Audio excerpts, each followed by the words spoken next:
రెండవ దినవృత్తాంతం గ్రంథం 6వ అధ్యాయం 14వ వచనం.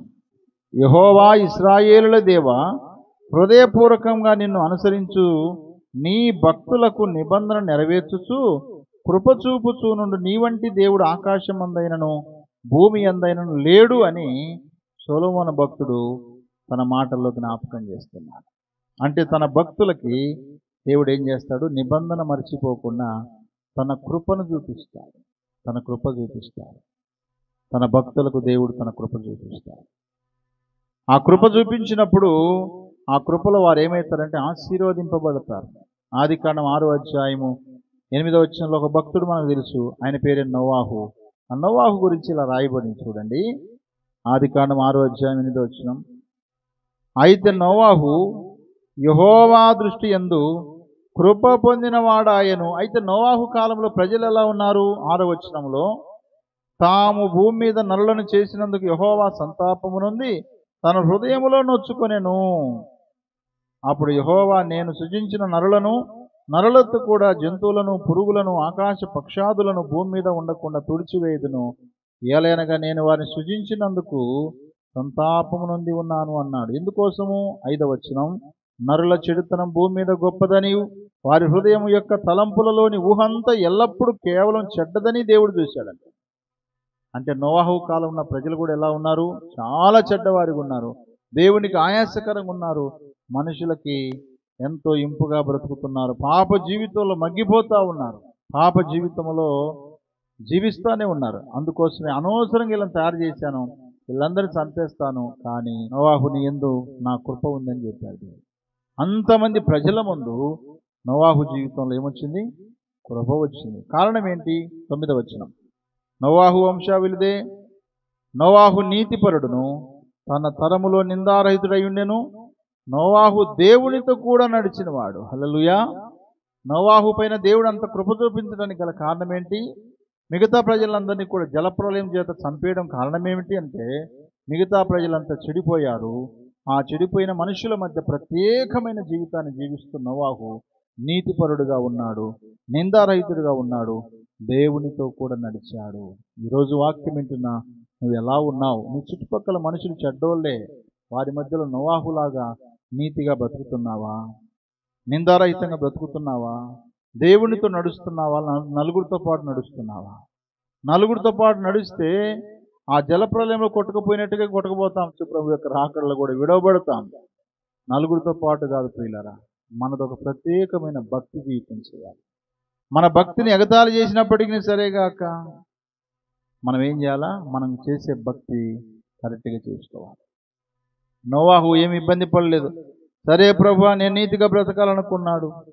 ఆయన నీతి, ఆయన నిందారహితమైన జీవితం, దేవునితో కూడా నడిచిన తన జీవితము తన భార్యను, తన కుమారులను, కోడలను రక్షించగలిగింది. హల్లెలూయా. కాబట్టి ప్రియులారా, మన భక్తి దేవుని యొక్క కృప చూపించబడుతుంది. మన భక్తిలో దేవుని కృపను మనము పొందుకోగలుగుతాం. ఆ కృప ద్వారా మన కుటుంబాన్ని కూడా మనము రక్షించుకోగలుగుతాం. అలాగే అబ్రహాం గురించి కూడా మనం మాట్లాడితే, అబ్రహాం యొక్క పెద్ద దాసుడైనటువంటి ఎలియాజరు తన మాటల్లో తన యజమానైన అబ్రహాం గురించి ఏం మాట్లాడుతున్నాడు చూద్దాం. ఆదికాండము 24వ అధ్యాయం 26, 27 వచనాలు. ఆ మనుషుడు తన తల వంచి యెహోవాకు మ్రొక్కి, అబ్రహామును నా యజమానుని దేవుడైన యెహోవా స్తుతింపబడుగాక, ఆయన నా యజమానునికి తన కృపను తన సత్యమును చూపుట మానలేదు. నేను త్రోవలో ఉండగానే యెహోవా నా యజమానుని బంధువుల ఇంటికి నన్ను నడిపించెను అన్నాడు. హల్లెలూయా. ప్రియులారా, గమనించండి, చదువుకున్న ఈ వాక్య భాగంలో అబ్రహాం యొక్క పెద్ద దాసుడైనటువంటి ఎలియాజరు దేవుని స్తుతిస్తుంటున్నాడు. నా యజమాని యొక్క దేవుడు స్తుతింపబడును గాక. నా యజమానిని తన కృప వెంబడించింది, తన సత్యం వెంబడించింది. కాబట్టి నా యజమాని యొక్క దేవుడు తన పట్ల చూపిన కృపను బట్టి, సత్యమును బట్టి ఈ రోజున నన్ను తన బంధువుల ఇంటికి నడిపించాడు. అంటే ఏ బంధువులు వీళ్ళు అంటే, అబ్రహాం యొక్క బంధువుల ఇంటికి ఎందుకు నడిపించాడు దేవుడు అంటే, అబ్రహాం ఒక పని పెట్టాడు. ఏంటా పని? ఏకైక కుమారుడైనటువంటి ఇస్సాకునకు భార్యగా అమ్మాయిని తీసుకురమ్మన్నప్పుడు, రిబ్కాని తీసుకురావడానికి వెళ్ళేటప్పుడు ఆయన చేసిన ప్రార్థన దేవుడు ఆలకించి ఆ విధంగా వారి గృహానికి తీసుకుపోయినందుకు అప్పుడు అంటున్నాడు, నా యజమానికి తన దేవుడైన యెహోవా ఏం చేశాడు? కృప చూపించాడు. కారణం ఏంటి? దేవుడు అబ్రహాము కృప చూపించడానికి గల కారణం ఏంటంటే ఆదికాండం 15వ అధ్యాయము 6వ వచనం చదువుదాం. అతడు యెహోవాను నమ్మెను, ఆయనది అతనికి నీతిగా ఎంచెను అన్నాడు. హల్లెలూయా. అబ్రహాము తన జీవితంలో దేవుని నమ్మాడు. ప్రియులారా, ఎవరిని నమ్మాడు? మనం చాలాసార్లు ఎక్కువగా ఎవరిని నమ్ముతుంటాము? మనుషులు నమ్ముతుంటాము, మోసపోతూ ఉంటాం. కానీ అబ్రహాము మాత్రము దేవుణ్ణే నమ్మాడు. ఆయన దేవుణ్ణి నమ్మాడు గనక, దేవుని పట్ల విశ్వాసం కలిగి బ్రతుకుతున్నాడు గనక, దేవుని పట్ల ఒక నిరీక్షణ కలిగి బ్రతుకుతున్నాడు గనక, తన బ్రతుకులో ఏమున్నా లేకపోయినా సరే దేవుని నమ్మడమే ఆయన తెలుసు. అంటే దేవుని నమ్మాడు గనక తన భక్తుడిగా పిలువబడుతున్నాడు. తన భక్తుడిగా అబ్రహాం ఉన్నాడు గనక ఆయనకు దేవుడు ఏం చేశాడు? కృప చూపించి ఆయన సంతానాన్ని ఏం చేశాడు? దీవిస్తూ వచ్చాడు. ఆయన ఎంతగా దీవించాడు దేవుడు అని అంటే ఆదికాండం 24వ అధ్యాయం 1వ వచనం, అబ్రహాం బహుకాలం గడిచిన వృద్ధుడై ఉండెను, అన్ని విషయములలోనూ యెహోవా అబ్రహామును ఆశీర్వదించాను. హల్లెలూయా. మనం ఆశీర్వదింపబడాలంటే దేవుని కృప ఉండాలి. దేవుని కృప మన మీద ఉండాలంటే మనం దేవుని నమ్మాలి. మనం దేవుని నమ్మామంటే దేవుడు మనల్ని నీతిగా ఎంచాలి. మనల్ని మనం గొప్పగా అనుకోవడం, మనమే నీతిమంతులం అనుకోవడం కాదు. మన నీతి దేవుడు ఒప్పుకోవాలి. అబ్రహాము యొక్క నీతిని దేవుడు ఒప్పుకున్నాడు. అబ్రహాము నన్ను నమ్మాడు, అతడు నీతిమంతుడు. అంటే అబ్రహాము యొక్క జీవితాన్ని బట్టి తను పంపించిన ఎలియాజరు యొక్క పనిని దేవుడు సక్సెస్ చేశాడు. విజయవంతంగా తన పని ముగించుకొని తను చెప్పాడు, నా యజమాని దేవుడు నా యజమానికి కృప చూపించాడు. ఈరోజు నా దేవుని కృప మనలో ఉందా లేదా ఆలోచన చేద్దాం. ఎవరిని బట్టి కృప కలిగి ఉన్నావు? నీకున్న భక్తిని బట్టి కృప కలిగి ఉన్నావా? లేదా నీ తండ్రి యొక్క భక్తిని బట్టా, లేక నీ భార్య భక్తిని బట్టా, లేదా నీ పితరుల యొక్క భక్తిని బట్టి నీకు మీద కృప ఉందా లేదా ఆలోచన చేసుకో. అబ్రహాము కాలంలో అయితే కృప ఉంది. ఆ కృప తన పిల్లలకు ఉపయోగపడింది. ఈ రోజున కృప ఏంటంటే ప్రభువైన యేసుక్రీస్తు ద్వారానే మన కృప. యేసును మనం అంగీకరిస్తే, యేసులో మనం జీవిస్తే, యేసును మనం నమ్మితే మనం నీతిమంతులుగా తీర్చబడతాం. నీతిమంతులుగా తీర్చబడ్డ మన జీవితాల్లో తప్పకుండా దేవుని యొక్క కృప ఉంటుంది. కాబట్టి తన భక్తులకు దేవుడు కృప చూపిస్తాడు. అందులో భాగంగా నోవాహుకు దేవుడు కృప చూపించి జలప్రలయంలో నుంచి ఆయనను ఆయన కుటుంబాన్ని కాపాడాడు. రెండోదిగా అబ్రహామును ఆయన నీతిని గుర్తు చేసుకొని ఆయనకు కృప చూపించి తన యొక్క కుమారుడికి కాబోయే కోడల్ని ఎలియాజరు అనేటువంటి పనివాని ద్వారా తీసుకురావడానికి దేవుడు సహాయం చేశాడు. మూడవదిగా అందులో కీర్తనలు 69:13 దావీదు భక్తుడు ఇలా చెబుతున్నాడు, యెహోవా అనుకూల సమయమున నేను నిన్ను ప్రార్థించుచున్నాను, దేవా నీ కృపా బాహుల్యమును బట్టి నీ రక్షణ సత్యమును బట్టి నాకు ఉత్తరం ఇమ్ము అంటున్నాడు. చూడండి, దావీదు భక్తుడు కోరుకుంటున్నాడు, దేవా నీ కృప నాకు కావాలయ్యా, నీ కృపా బాహుల్యమును బట్టి నేను నీకు మొరపెడుతున్నానయ్యా, నువ్వు నాకు ఉత్తరం ఇవ్వమయ్యా అని చెప్పేసి దేవుని దగ్గర ప్రాధేయపడుతున్నాడు. అంటే దావీదు భక్తుడు ఏం కోరుకుంటున్నాడు? దేవుని కృపను కోరుకుంటున్నాడు. మన జీవితంలో కోరుకునేది ఏమైనా ఉంటే డబ్బులు కాదు, బంగారం కాదు, వెండి కాదు, ప్రభువా నీ కృప నా మీద ఉంచయ్యా. ఆయన కృపను కోరుకుంటున్నట్టు దావీదు భక్తుడి జీవితంలో ఏముంది? ప్రార్థన ఉంది. ఆయన ప్రార్థన చేస్తూ ఉన్నాడు. అనగా తన భక్తి జీవితంలో ప్రార్థన చేస్తూ ప్రభువా నీ కృప నాకు కావాలని అడిగినప్పుడు తప్పకుండా దేవుడు తన కృప చూపిస్తాడు. 94వ కీర్తన 18వ వచనంలో ఇలా రాయబడింది, నా కాలు జారినని నేను అనుకొనగా యెహోవా నీ కృప నన్ను బలపరుచుతున్నది అన్నాడు. హల్లెలూయా. ఫస్ట్ ఏం చేశాడు? ప్రార్థన దావీదు భక్తుడు, దేవా నీ కృపా బాహుల్యం నా మీద ఉండనిమ్మయ్య అని చెప్పేసి ప్రార్థన చేశాడు. కొంచెం ముందుకు వెళ్ళేసరికి నా కాలు జారింది అనుకున్నాను, అంటే నా జీవితం అయిపోయింది అనుకున్నాను, నా బ్రతుకు అయిపోయింది అనుకున్నాను. కొన్నిసార్లు అంటారు నేను చచ్చినా అనుకున్నాను కానీ దేవుడు బ్రతికించినాడు అంటారు కొంతమంది. ఎక్కడి నుంచి కింద పడినప్పుడు, లేకపోతే ఏదైనా సడన్గా తగిలినప్పుడు, ఇలాంటప్పుడు అపాయకరమైన స్థలాల్లో ఉన్నప్పుడు నేను జారిపడ్డాను, కానీ దేవుడు నన్ను ఏం చేశాడు? నీ కృప నన్ను బలపరిచిందయ్యా, దేవుని కృప నన్ను బలపరిచిందని తన మాటల్లో తను చెప్పగలుగుతున్నాడు. ఇలా చెప్పగలుగుతున్నా మనము ఈరోజు నేను బ్రతికున్నానంటే దేవుని కృప అని చెప్పాలి. మనం పౌలు భక్తుడితో ప్రభువే మాట్లాడాడు 2 కొరింథీ 12:9 నా కృప నీకు చాలును అన్నాడు. కాబట్టి ప్రియులారా, మన జీవితంలో దేవుని కృప కావాలనుకుంటున్నాము. దేవుడు మనల్ని తప్పించేటువంటి దేవుడిగా, కృప చూపించే దేవుడిగా మనకు ఉండాలంటే ఎలా ఉండాలంటే నోవాహులాగా నీతిగా ఉండాలి, నిందారహితంగా ఉండాలి, దేవునితో కూడా నడవాలి మనం. రెండవదిగా అబ్రహాం వలె దేవుని నమ్మి నీతిగా బ్రతకాలి, తప్పకుండా దేవుడు కృప చూపిస్తాడు. మూడవదిగా దావీదు భక్తుని వలె దేవునికి మనం ప్రార్థన చేయాలి. ప్రార్థన చేస్తే దేవుడు తన కృపను చూపిస్తాడు. 86వ కీర్తన 13వ వచనంలో ఇలా రాయబడింది, ప్రభువా నా దేవా, నా ఎడలను చూపిన కృప అధికమైనది, పాతాళపు అగాధము నుండి నా ప్రాణము తప్పించి ఉన్నావు అంటున్నారు. చూసారు, పాతాళం నుంచి తప్పించే శక్తి ఎవరికైనా మనుషులకు ఉందంటే ఎవరికి లేదు పిల్లలు.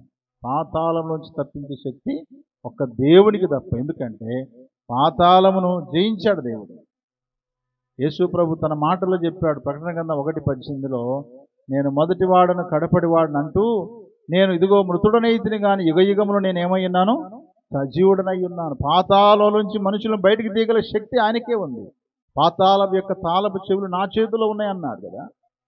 కాబట్టి ఈనాడు చాలామంది యేసును నమ్ముకుంటే పాతాళం వెళ్ళము, నరకానికి వెళ్లకుండా బ్రతికి బట్టగడతామని సువార్త చెబితే నిన్న మొన్న వచ్చిన దేవుడు అన్నట్టుగా చాలామంది తృణీకరిస్తూ ఉన్నారు. పాతాళం యొక్క తాళపు చెవులు ఆయన చేతిలో ఉన్నాయి. పరలోకం యొక్క తాళపు చెవులు కూడా యేసు ప్రభు వారి చేతిలో ఉన్నాయి. నిన్ను ఎక్కడికి పంపించాలి అక్కడ పంపించగలిగే సామర్థ్యం ఆయనకే ఉంది. అందుకోసమే దేవా నా ఎడల నువ్వు చూపిన కృప అధికంగా ఉందయ్యా. ఎంత అధికమైందో తెలుసా?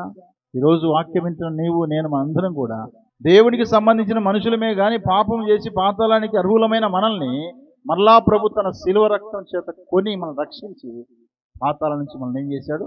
తప్పించాడు. అందుకే యోహాను సువార్తలో అంటాడు, నా శరీరము తిని నా రక్తం త్రాగువాడు నిత్య జీవం గలవాడు, నా శరీరం తిని నా రక్తం త్రాగువాడు మరణములో నుంచి జీవములోనికి దాటి ఉన్నాడు అన్నాడు. హల్లెలూయా.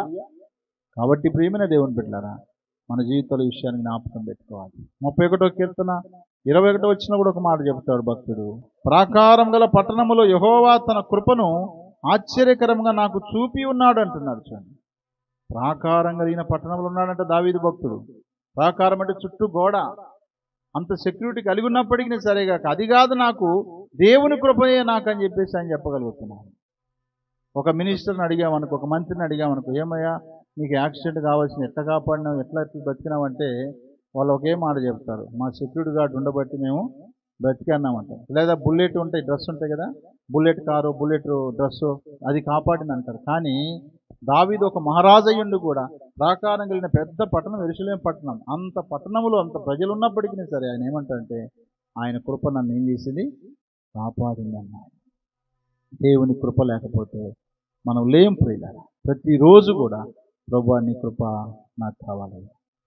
అయితే దేవుడు తన కృప ఎలా చూపించాడు మనకంటే క్రీస్తు యేసు రక్తం ద్వారా మన కృప చూపించాడు.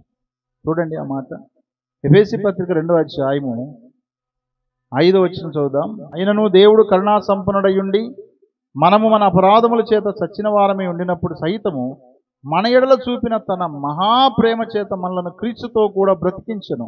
కృపచేత మీరు రక్షింపబడి ఉన్నారు. క్రీస్తు యేసునందు ఆయన మనకు చేసిన ఉపకారం ద్వారా అత్యధికమైన తన కృపా మహదైశ్వర్యమును రాబో యుగములలో కనపరుచు నిమిత్తము క్రీస్తు యేసునందు మనలను ఆయనతో కూడా లేపి పరలోకమందు ఆయనతో కూడా కూర్చుండబెట్టెను అన్నాడు. హల్లెలూయా. మీరు విశ్వాసం ద్వారా కృపచేతను రక్షింపబడి ఉన్నారు, ఇది మీ వలన కలిగినది కాదు అన్నాడు. మనం అప్పటికే పరలోకం వెళ్ళలేదు కానీ వెళ్ళినట్టుగా రాశాడు బైబిల్లో. ఎందుకోసమంటే యేసును నమ్ముకున్నాం కాబట్టి, యేసునందు విశ్వాసం ఉంచాం కాబట్టి మనం కృపచేతనే రక్షింపబడ్డాం అంతే. మన భక్తి కాదు, మన శక్తి కాదు, మన మంచితనం కాదు, కేవలం దేవుడు తన కృపచేత నిన్ను రక్షించాలనుకున్నాడు, రక్షించాడు. నిన్ను రక్షించాలనుకున్నాడు, రక్షించాడు. నన్ను రక్షించాలనుకున్నాడు, రక్షించాడు అంతే. అందుకే ఈ రక్షణ ఉచితంగా పొందుకున్నాము దేవుని కృపచేత. కాబట్టి ఈ రక్షణ మనం ఏం చేసుకోకూడదు?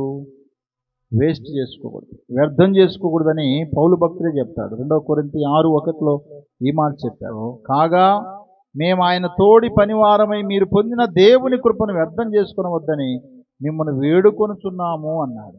దేవుడు ఉచితంగా ఇచ్చిన రక్షణ మనం ఏం చేసుకోకూడదు? వ్యర్థం చేసుకోకూడదు. దేవుడు తన కృప చేతనే ఆయన ఉచితంగా మనం రక్షించారు. రక్షణ పొందిన వారు తప్పకుండా తన భక్తులుగా ఉంటారు కదా. రక్షణ పొందకపోతే ఏమంటారు తెలుసా? అమ్మ ఏం ఎట్లున్నా ఏం కాదులే, ఏమవుతుంది మాకు, ఏం కాదు అని అనుకుంటున్నాను. ఏం కాదు నీకు, ప్రశాంతంగా ఉంటావు, పచ్చగడ్డిలాగే ఉంటావు, కానీ ఒక్కసారిగా నువ్వు ఏమైపోతావు తెలుసా? ఎండిపోతావు. అయితే భక్తి చేస్తున్నప్పుడు ఎండిపోయినట్టే కనపడతావు, కానీ దేవుడు తన కృప చూపించి మళ్ళా పచ్చనైన జీవితాన్ని దేవుడు ఇస్తాడు. ఈ లోకమే మనకు శాశ్వతం కాదు, ఇదే మనకు నిత్య నిలయమేమి కాదు. శాశ్వతమైనది పరలోకం, లేక వైకుంఠం అంటారు, మోక్షం అంటారు. పరలోకం, మోక్షము అది మనకు శాశ్వతమైనటువంటిది. ఆ శాశ్వతమైనటువంటి లోకంలో వెళ్ళడానికి కావాల్సింది ఏంటి తెలుసా? కృపలో పొందిన రక్షణ. డబ్బు పెట్టి పొందే రక్షణ కాదు ప్రియులారా, కృపలో పొందినటువంటి రక్షణ. ఏ వస్తువైనా కొనండి, అంతో ఇంత డబ్బులు పెట్టాలి, కానీ రక్షణకి ఏమైనా డబ్బులు పెట్టాలా? కొన్ని సంఘాల్లో బాప్తిజం తీసుకుంటే 500 ఇవ్వాలి, 1000 రూపాయలు ఇవ్వాలి, 200 ఇవ్వాలి. అలాంటి కొన్ని సంఘాలు కూడా ఉన్నాయి. డబ్బు తీసుకొని వాళ్ళు బాప్తిజం కూడా ఇస్తారు. ఎందుకోసమంటే దానికి ఒక విలువ ఉండాలనుకుంటారు వాళ్ళు, కానీ బాప్తిజానికి డబ్బుకు సంబంధం లేదు. డబ్బులు ఇచ్చి బాప్తిజం తీసుకోవాల్సిన అవసరం లేదు. నీ జీవితంలో మారు మనసు పొంది నీకున్న చెడు వ్యసనాలు విడిచిపెట్టి, యేసు నా దేవుడు, యేసు నా పాపల కొరకే చనిపోయాడు, తిరిగి లేచాడు, ఆయనను నమ్ముకున్న ద్వారా నా పాపాలు క్షమించబడతాయి, యేసు రక్తం నా ప్రతి పాపను కడిగి వేస్తుందని నమ్మితే చాలు. నీ నమ్మకం ద్వారా బాప్తిజం పొందవచ్చు. నమ్మకం లేకుండా డబ్బులు ఇచ్చి బాప్తిజం పొందితే దానివల్ల ఏం ప్రయోజనం చెప్పండి? కాబట్టి ప్రియులారా, ఉచితంగా దేవుని కృప చేత మనం రక్షింపబడ్డాం.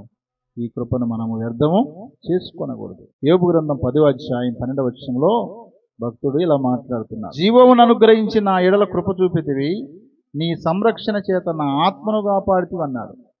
యోబు భక్తుడు ఎంతో బాధలో ఉన్నాడు, ఆయన ఎంతో ఇబ్బందులో ఉన్నాడు, ఎంతో కష్టంలో ఉన్నాడు. మొదటి మాటలో చూడొచ్చు, నా బ్రతుకునందు నాకు విసుగు పుట్టినది, నేను అడ్డు లేకుండా అంగలార్చెదను అంటాడు. ఆయన బ్రతుకునకు విసుగు పుట్టిందంట. చాలాసార్లు మనకు కూడా విసుగు పుడుతుంది కదా. ఎప్పుడు విసుగు పుడుతుంది మనకు? ఎంత చెప్పినా వినకపోతే విసుగు వస్తుంది కదా. ఎన్ని కష్టాల మీద కష్టాలు వచ్చినప్పుడు బ్రతుకు మీద విరక్తి పడుతుంది కదా. అప్పుల మీద అప్పులు అయినప్పుడు విరక్తి పడుతుంది కదా. అవమానాల మీద అవమానాలు జరిగినప్పుడు మనసుకు విసుగు పడుతుంది.